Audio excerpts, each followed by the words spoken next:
Hello dear students, welcome to Chandigarh Civil Services. Myself Ankush Sharma. Best of luck for your prelims examination. इस बार का जो test paper आया है, UPSC ने जो प्रीलिम्स में जो क्वेश्चंस पूछे हैं, कंपैरेटिवली ये क्वेश्चन पेपर लास्ट ईयर्स के जो क्वेश्चन पेपर से उनसे थोड़ा सिंपल है, थोड़ा इजी है. Then student cut off last year जो 75 है जनरल कैटेगरी की, वो कट ऑफ थोड़ा ज्यादा जा सकती है. कट ऑफ का जो आइडिया रहेगा 95 मार्क्स से लेकर 105 marks. Okay, so again best of luck और आप सभी का जो एग्जाम है वो क्लियर हो. चलिए हिस्ट्री के क्वेश्चंस को डिस्कस करते हैं.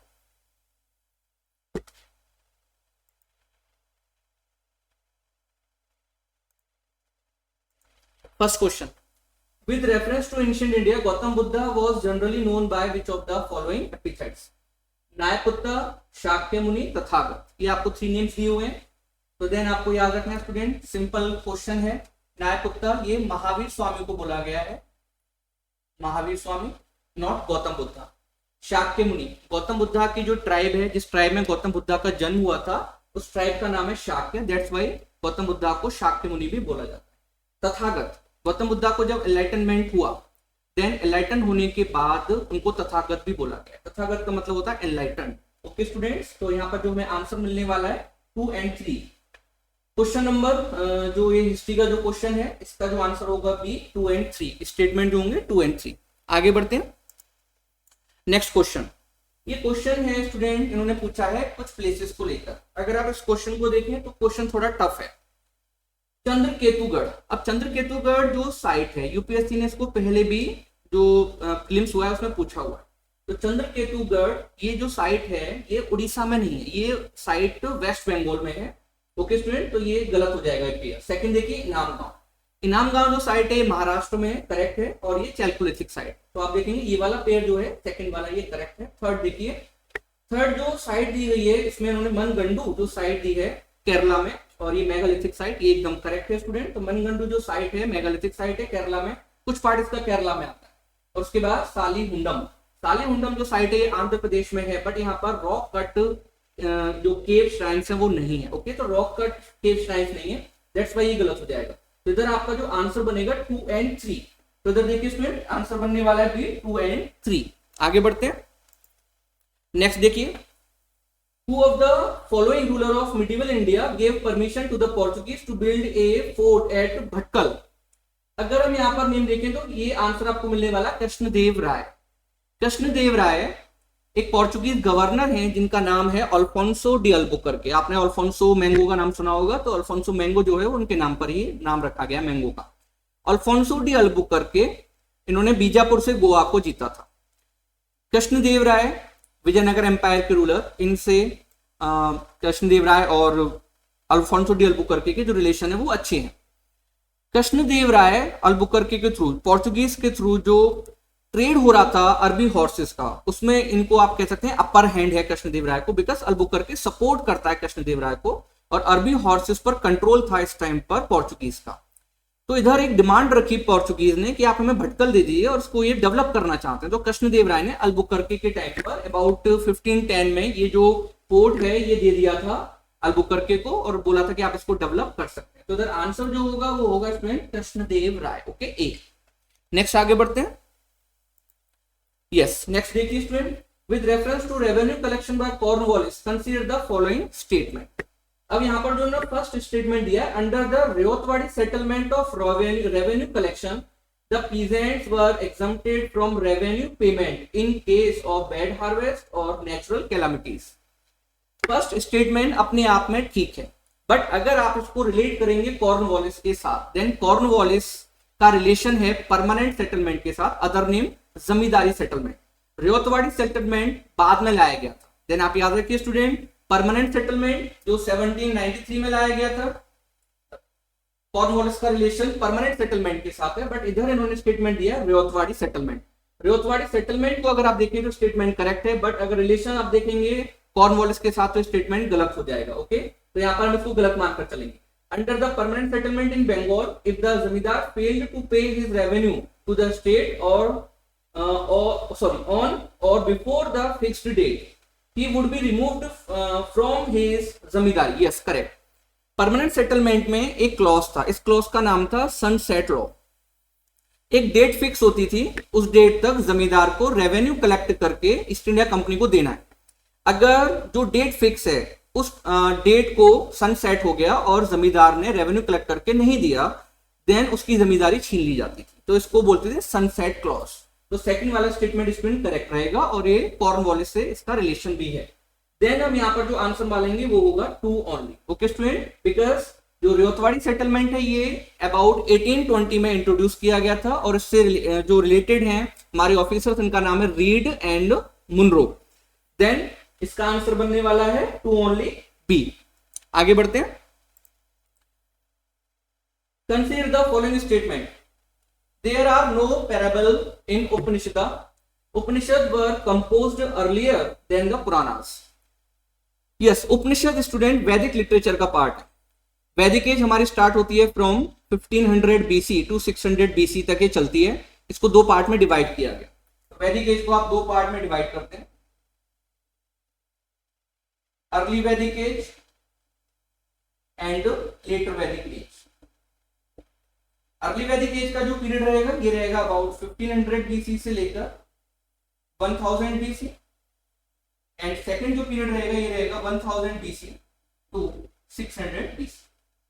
600 बीसी के आसपास आप देखेंगे इंडिया में उपनिषद, इनका other name Vedanta, end of Vedas, Upanishad को लिखा गया था। एक्चुअल में जो वेदास है स्टूडेंट वो 4 पार्ट्स में। वेदास का जो फर्स्ट पार्ट है उसको बोलते हैं संहिता, ओके।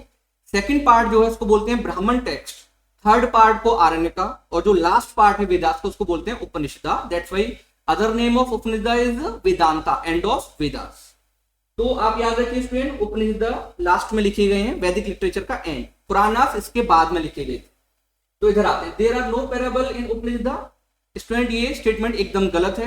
उपनिषद में आपको बहुत सारी एथिकल स्टोरीज मिलती हैं, एथिकल वैल्यूज जो आपको समझा रही हैं वो स्टोरीज मिलती हैं, तो फर्स्ट स्टेटमेंट एकदम गलत है। Second, Upanishad were composed earlier then Puranas, ये भी स्टेटमेंट गलत है स्टूडेंट। आप देखेंगे उपनिषद वर कंपोज्ड अर्लियर, ये करेक्ट है। तो ये जो सेकंड उपनिषद पुराणास से पहले लिखे गए हैं ये स्टेटमेंट करेक्ट है।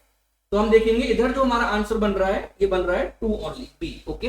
तो उपनिषद पुराणास से पहले लिखे गए हैं और जो फर्स्ट स्टेटमेंट है ये गलत है, बिकॉज यहाँ पर बहुत सारे पैराबल आप कह सकते हैं जो एथिकल वैल्यूज वाली स्टोरीज होती हैं वो हमें मिलती हैं, ओके। आगे बढ़ते हैं।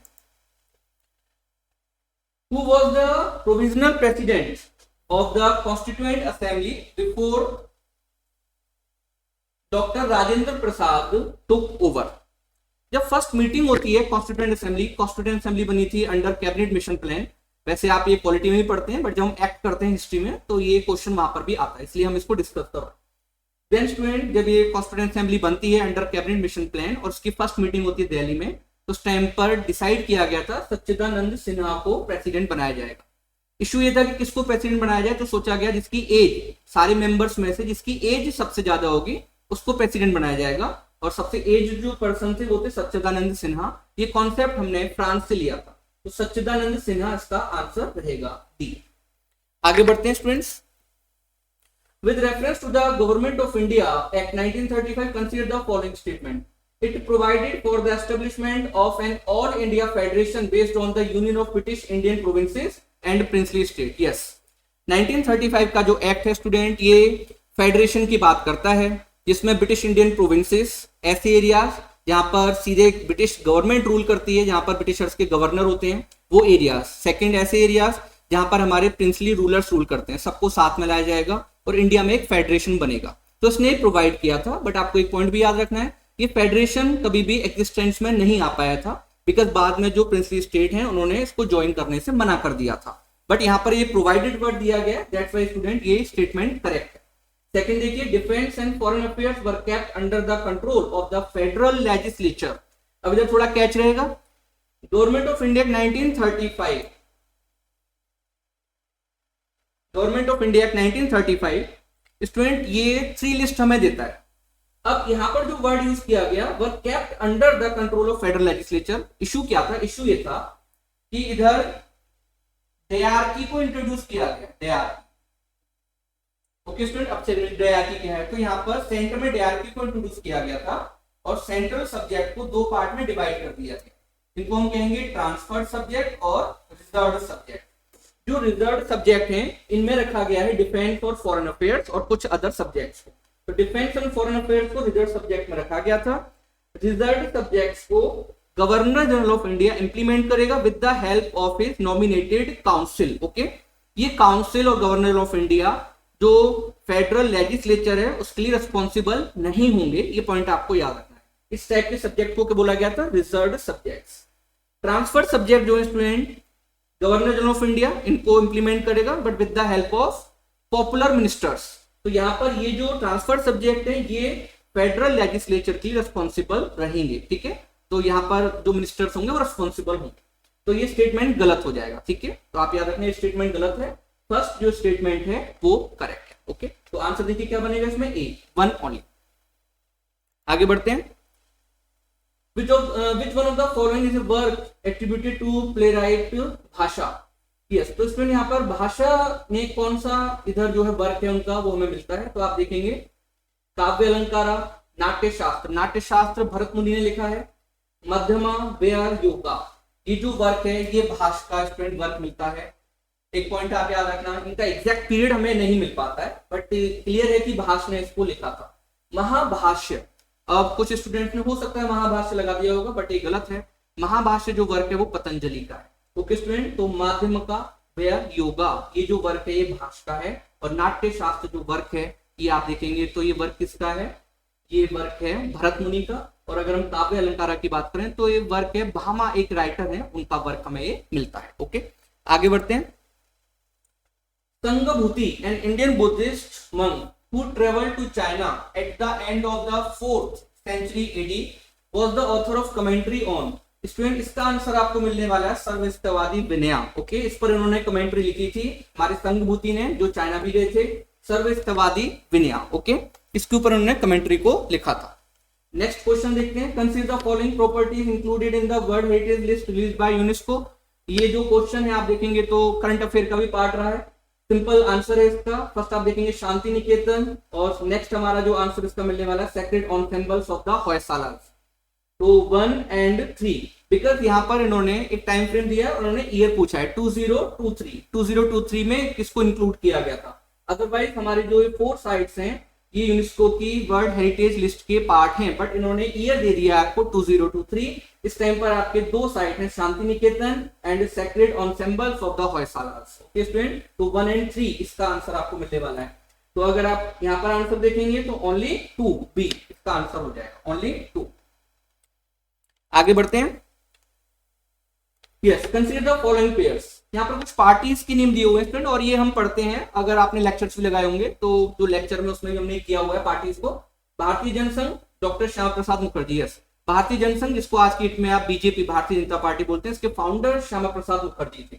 सोशलिस्ट पार्टी सी राजगोपालाचारी, ये पेयर गलत है बिकॉज सोशलिस्ट पार्टी जो है इसके फाउंडर थे आचार्य नरेंद्र देव, मीनू मसानी, सी राजगोपालाचारी इसमें नहीं थे। नेक्स्ट देखेंगे कांग्रेस फॉर डेमोक्रेसी, जगजीवन राम जी की ये पार्टी थी, करेक्ट है। एंड स्वतंत्र पार्टी जो थी सी राजगोपालाचारी की पार्टी है। देन आप देखिए स्टूडेंट भारतीय जनसंघ करेक्ट है और दूसरा कांग्रेस फॉर डेमोक्रेसी करेक्ट है, जगजीवन राम जी, ठीक है। तो यहाँ पर जो पेयर बनेंगे वो 2 पेयर बनेंगे। ओके, आगे बढ़ते हैं। ओके स्टूडेंट, तो ये जो क्वेश्चन थे हिस्ट्री के हमने डिस्कस किए हैं। अगर आपको इसमें कोई डाउट है तो आप जो है अदरवाइज जो हमारी साइट है जो और भी क्वेश्चन पर अगर आपको कोई डाउट है तो हमारी जो साइट है और हमारा जो चैनल है उस पर आंसर की भी प्रॉपर दी हुई है। Okay students, best of luck, again best of luck.